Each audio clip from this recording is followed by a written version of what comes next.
Today's video is a spring tour of our 5-year-old food forest in the south of England, growing zone 9A.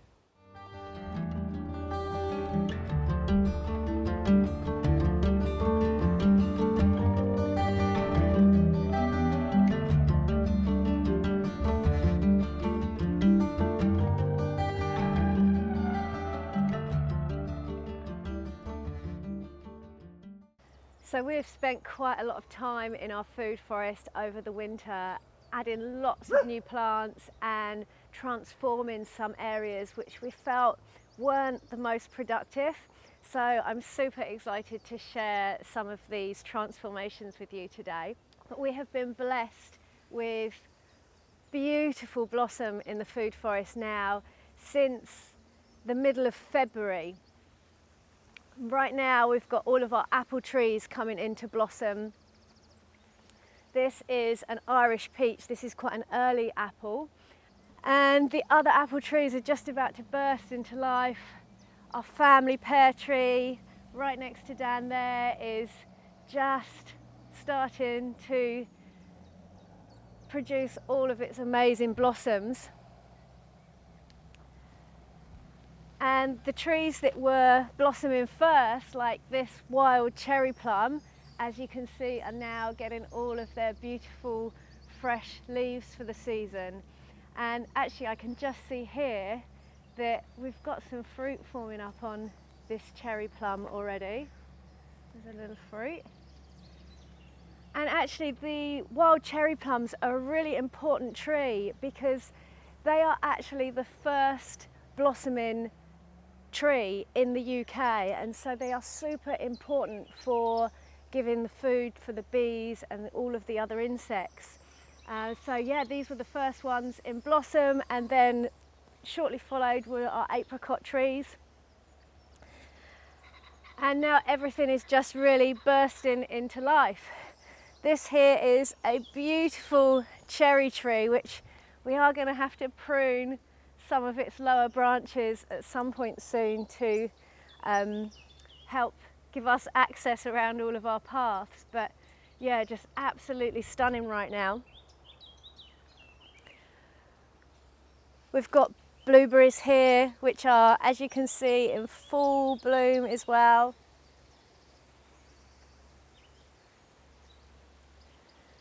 And everything is just really starting to come to life for the season.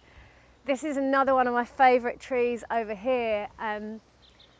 This is a quince tree, and the blossom is just starting to form up, but this has absolutely ginormous flowers when they burst. It actually kind of reminds me a bit more of a magnolia tree when it's in full bloom, so that will be happening over the next week or so. And one of the things that I have actually spent quite a lot of time doing in here this winter is I've been making an inventory of all of the plants in here, and we have actually got over 100 different edible or medicinal plants in this area here, which is just approximately 20 by 30 meters, and 30 of those are fruit trees. And then another big proportion is fruiting shrubs, like this beautiful honeyberry here. And that's one of the things we've added quite a lot of this year. We've dotted a few more honeyberries into the food forest because whilst this shrub is just the most amazing, beautiful shape, we did find out a couple of years ago that it needed a pollination partner to produce fruit. So we have been adding pollination partners for the honeyberry, so hopefully soon we will get to enjoy its beautiful fruits. But yeah, so one of the big jobs I did over winter was actually mulched every single fruiting shrub and tree in our food forest, and the mulch that I used was actually really broken down human manure from our composting toilet. So if you've been following us for a while, you may have seen a video we made about a year ago where we made a hotbed using our human manure. And so now that had been in the hotbed for like a year, everything had broken down, it was beautiful, rich compost, no bad smells. And now that has been recycled and is now part of our food forest. So really following the permaculture principles and closing up the cycle of life.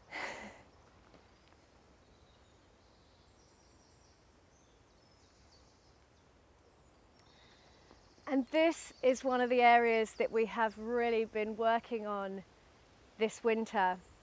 And we felt like this whole area here had become a bit of a wasted space. We had a few summer raspberries dotted in here, which we have kept most of those.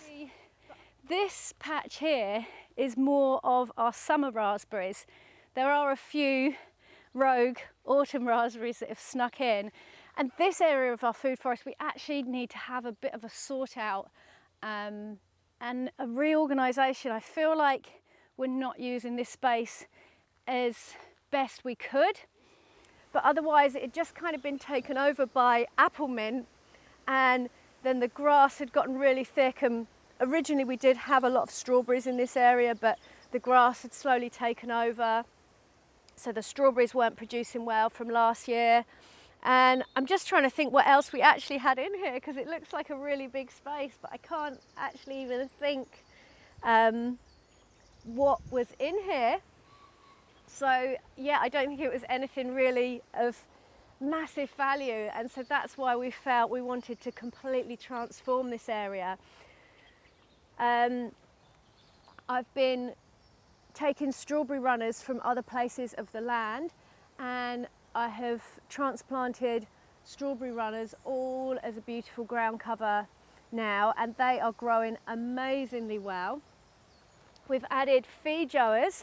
So Dan actually had a couple of feijoas in pots that we had been meaning to plant out for I think over a year.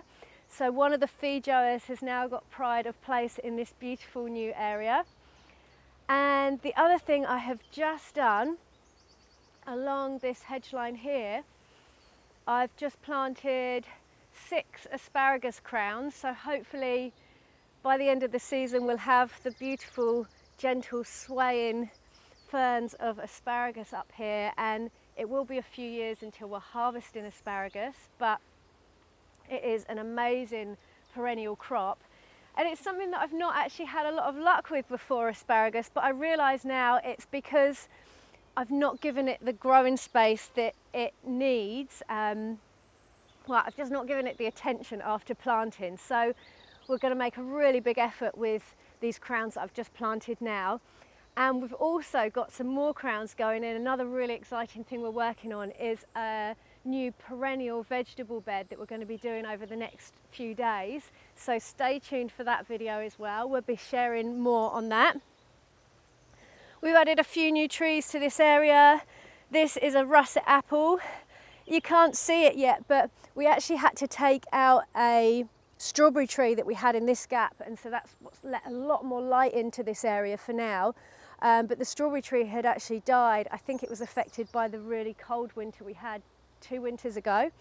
But in its place we have got some beautiful cannas that will be coming up soon, and we've also got a banana which Dan has planted here. So we're going to try and add maybe a few more bananas this year to the food forest because they make great biomass, and also to try and bring in a little bit of the more tropical feel that we sometimes miss in our English food forests from all the other food forest kind of videos that you can see from around the world. We've also added more currants, black currants, to this top area. Previously we've only had our currants down the bottom of the food forest, but we've got a new one in here, and there's another currant over there, and most of them, we did have one currant that was actually gifted to us from Thompson and Morgan, but all the others are ones that I took as cuttings from our existing bushes a couple of years ago. Another currant that's been added in here. So this area we've kind of kept in the past as a full sun area for if we wanted to grow any sort of annual plants in here, but we've not really been using this space in that way. So again, we're adding more shrubs and trees to this area. Last year I did put this kind of Mediterranean herb area in, and I'm hoping that's going to kind of spread, and I'm going to add more to that this year. But we've got some beautiful oregano down here. And actually this is another really interesting herb that I added last year, and I hadn't realised at the time, but it is actually perennial, and this is called skull pit, and the leaves are actually edible, and you can just add those to salads. Yeah, I was really excited to see how well this held on over the winter, and in fact I think it's actually partially evergreen, because I'm pretty sure it kept its leaves all through winter as well. So we've got this in a few places in the food forest. So yeah, really pleased with this as an addition. Oh, and I've just seen over here, the other thing I'm super stoked to see popping up is this little patch of wild garlic. And I've been trying to get wild garlic to take in the food forest for a few years now. And it just doesn't seem to spread that fast, and I was seeing other people talk about wild garlic, and I was thinking, oh yeah, I think we've lost our patches of wild garlic. And then just the other day I spotted this, and as you can see here, it's got lots of little babies, so it is spreading and doing its thing. So I'm not actually going to harvest any of that this year, as much as I would love to. I'm just going to let it get established. And yeah, we have got a few other patches of it that I've spotted over the last week or so.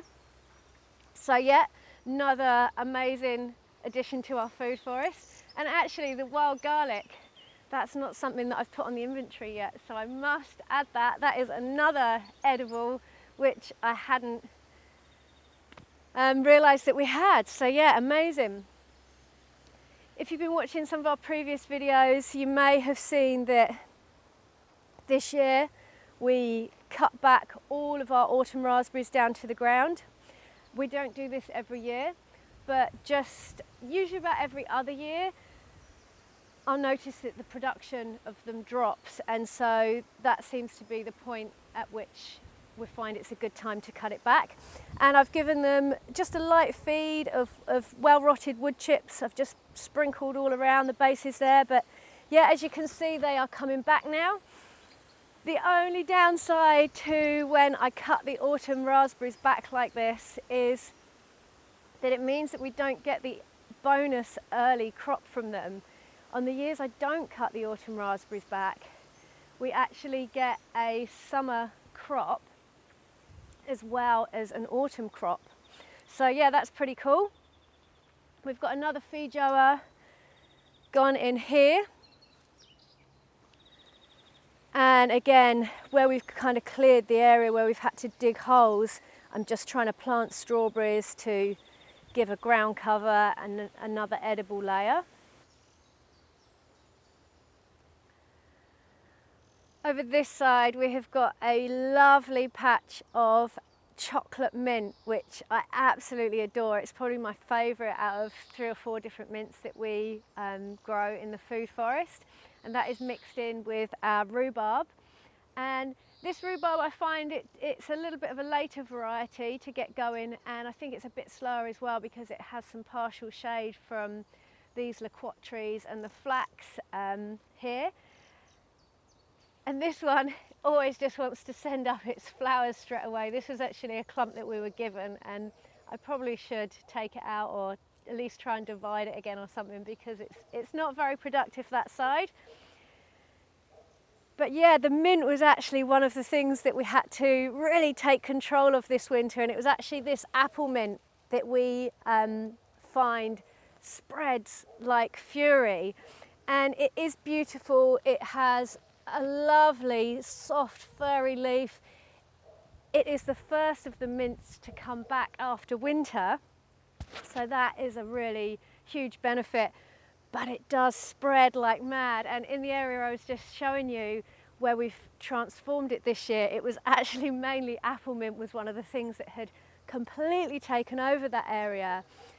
And so whilst our food forest is 5 years old now, it is still a constantly evolving space, and we're still learning about what plants will benefit us most in here and what will grow best in here as well. And so we kind of feel a bit like it's still in a stage of population management, because certainly if we left this space be right now, it would probably be taken over by apple mint, sheep sorrel and blackberries, probably within a year or so if we did nothing.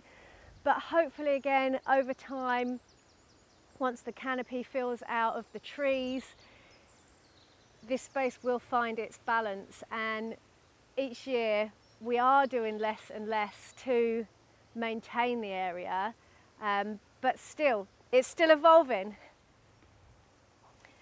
This little tree here is a mulberry, and we have 2 mulberries on the property, and this one's always a little bit later for some reason, even though it's a year older than our other tree. But so we're always really happy when we see it forming up its leaves again.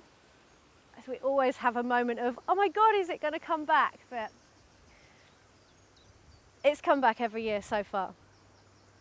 We've got another plum tree here. This is actually a plum tree that Dan did some grafts on last year, and as you can see, the graft here has actually taken. We've got good leaf growth, can't say that, above the graft. So that's really cool. I think the original variety is an opal. That's a blank label, that's not very helpful. Yeah, I think it's an opal plum originally, and then we took cuttings from one of our gardening jobs that we do, just produced these ginormous plums a year or so ago. So we took some cuttings of the tree and we've grafted it on. This here is one of our apricot trees, and Dan literally just noticed that for the first time this tree is covered in fruit. And we were kind of hoping that this might happen this year because it's been such a mild winter and we didn't have any frosts when this was in blossom. And yeah, you can see there is just apricots everywhere on this tree. So, oh my gosh, that is really exciting. We've literally, last year it had like 2 fruits on it. The year before we got like 1 fruit. So this could be the year for our first proper apricot harvest. So fingers crossed that we get the fruits. So these 2 areas here, again, done quite a lot of work on over the winter. They were just being taken over by certain plants, again the apple mint, sheep sorrel, and whilst these are both edible, we would like a little bit more diversity in our food forest. So yeah, had a good clear kind of re-establishing a bed area here. One of the other things that I've been adding over winter, which I'm really excited about, is roses. So we've actually put 5 new roses into the food forest. And that is because I'm going to be using their petals for teas. I'm going to dry them. I would like to work with the rose hips more. Rose hips are an amazing source of vitamin C. So yeah, we've got a rose gone into this bed. I transplanted some chives from another area of the land. I've got a new rosemary in there, and I love rosemary and I use so much of it in cooking, but I have been finding that the rosemary doesn't seem to like maybe our soil or I don't know what it is, but I've struggled to actually get rosemary growing really well. So I've added a couple of new plants of rosemary. There's another one down here as well. And what I've done this time is actually dug some sand into the planting hole to try and give it better drainage, because we are on clay here, and obviously we've got a lot of wood chip that's been used over the years in this area, so the soil is quite rich, and I'm wondering if perhaps the rosemary It's been too much for the rosemary because it's a Mediterranean herb and they generally like quite rough soil. So there's another rose as well here down next to Dan. So this, we've got three roses in this front section. So as you walk through the food forest using this path along the top, hopefully by the summer it would just be a display of beautiful roses among other things. Again, you can see lots of strawberries going in for ground cover. And I've just started edging this bed, and one thing I am going to try and do a few times over the season is just edge it round to try and stop the grass and the sheep soil running in quite so much as it does. You know, we're really trying to find ways to manage the space better because we've realised that we're never going to eradicate the sheep sorrel, so it's just trying to work out how is the easiest way to manage it. This area here I'm super excited about. We cleared this area because, as you can see down here, it had been completely taken over by yarrow, and whilst I love yarrow, I value it medicinally, we've found that it's been, again, very invasive. So we have still got yarrow in the food forest. There is going to be plenty of it. Even just here you can see this lovely patch. It is dotted around, but from one clump of yarrow we planted 5 years ago, it was pretty much taking over the whole front of this food forest. So again, our role is not just as a gardener, but as a population manager, maybe more so at this stage in our food forest. So we have cleared and cardboarded this area that was pretty much all yarrow. It used to be a lot of strawberries, and I did intend to plant some more strawberries back in here, but I didn't get that done in time before everything started growing. So maybe after they fruited, I'll put some more strawberries in here. But I am going to be adding things like perennial kale, lots of herbs, both perennial herbs and annual herbs are going to be going into this area. I'll be growing Artemisia annula, which is something we started working with last year. Absolutely love it. Skullcap is another herb that I use medicinally that I'll be growing in the food forest. And over here, if you can see these two slightly different colour mounds of wood chip, one thing that we've done, which we are hoping, fingers crossed, might work, is we have got some spent oyster mushroom substrate from buckets where we've been growing them, and I have hopefully inoculated these fresh wood chip with oyster mushrooms. So, oh my gosh, how exciting would that be if we had a bed of oyster mushrooms in our food forest. So fingers crossed for that one. Watch this space, stay tuned for future food forest videos throughout the season to see how that goes. Elderberries, so yeah, pretty excited to see all of our elderberries coming back. We planted quite a few elderberries along the back hedge here just over a year ago, and the first winter, it was a really harsh winter, and we have lost a couple of them. Pleased to see they are coming back now. There's another new rose gone down here, so yeah, just got roses dotted all through the food forest. This is interesting. This is an interesting thing to see here, is we're finding that the gooseberries seem to spread really easily, and this is obviously a little gooseberry seedling which has just sown itself into this part of the food forest. So I kind of uncovered it whilst we were clearing the yarrow, and yeah, decided to leave that one there. It looks like a great spot to have another gooseberry. So yeah, this is our family pear tree here. Like I was saying at the start, you can just see all of the beautiful blossom come in, and this tree has, I think, 3 or 4 different varieties of pear on it. So it's a great idea to go with family trees if you're limited on space and you would like to plant a fruit tree that needs a pollination partner and you don't have room for 2. Go for a family tree. And I can actually see here we've got some tiny little pears forming up I think here, just as the blossom is finishing,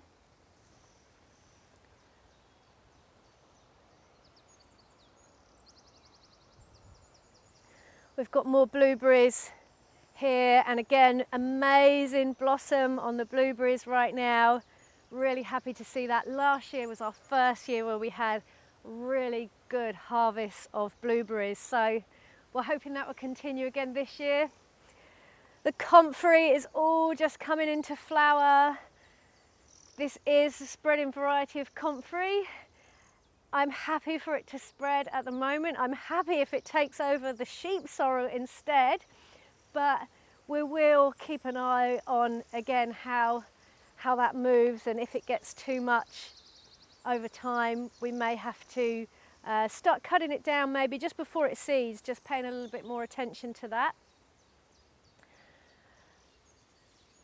This bed here, I've just added some fresh wood chip to, and last spring, so last May, I inoculated a few beds in here with wine cap mushrooms.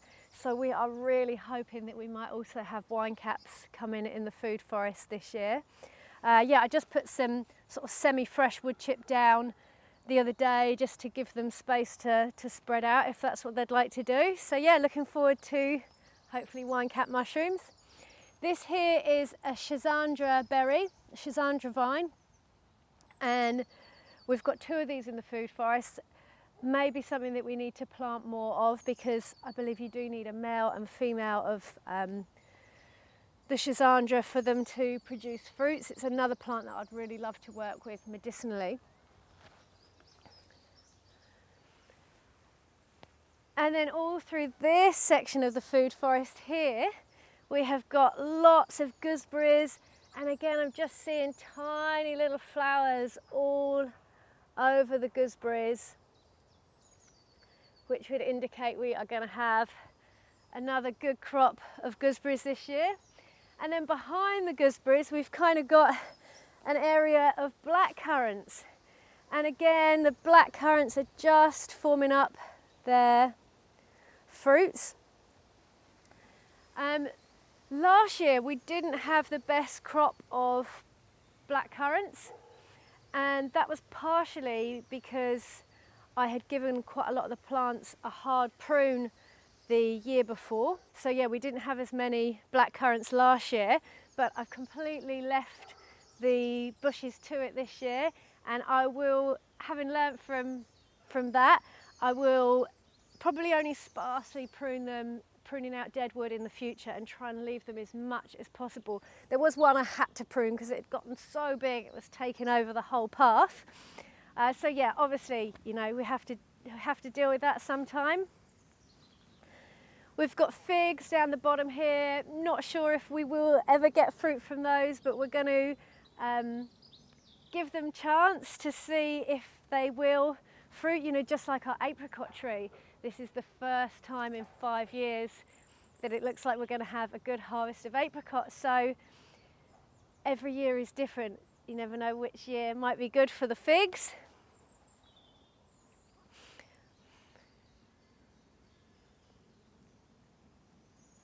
So you can see more of the elderberry that's coming back along the fence line here. I've got a lovely patch of oregano again here, which is interesting because the oregano has grown really well for me. And again, that's another Mediterranean herb, so the oregano is happy, but for some reason my rosemary isn't very happy. And I've tried it in lots of different locations in the food forest. We've got another apple tree here, which is just about to burst into its beautiful pink blossom. Aronia berries, we had a really good harvest from the aronias last year. We've got 2 big shrubs here. Again, you can see the aronias are just about to burst into flower. And they're a little bit of a different berry. Amazing medicinal properties again, amazing antioxidants.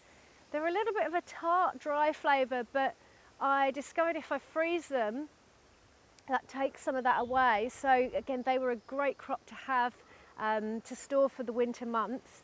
and I just use them mostly in smoothies, and they are awesome. A really, really great boost of goodness in the winter. You can kind of feel it when I get them out of the freezer and I look at their deep colour. I can just feel their goodness already before I'm even ingesting them. Solomon seal. This is another plant which I'm really happy to see popping back up, bringing the joys of spring. We've got a few patches of Solomon seal in the food forest, and this was actually from a plant that we dug out of Dan's grandma's garden before his grandparents' house had to be sold. So again, it has meaning to us as well as medicinal properties. But before I do start harvesting the roots of the Solomon seal to use in tinctures and things like that, I'm going to let the plant get really established first. So I'll probably leave it at least another year before I start harvesting from that. We've got red currants through this end of the food forest, more gooseberries, more black currants, more strawberries, another new rose gone in. Oh my gosh, it is all happening in our food forest, and just as you walk around here I can really feel the vibes of spring. Everything is getting going, everything is springing into life. Dandelions, oh my gosh, we've left the dandelions to give good feed for the bees. We've also just made some more beautiful dandelion syrup or dandelion honey for ourselves to enjoy. Yeah, it's just a beautiful space to be. It's going to keep evolving over the year, it's going to keep growing, so make sure you stay tuned for more of our food forest videos. If you've enjoyed this video today, please make sure that you click the thumbs up button just down below. Drop us any comments or questions, and we really look forward to seeing you here again soon. Thanks for watching. Peace and plants.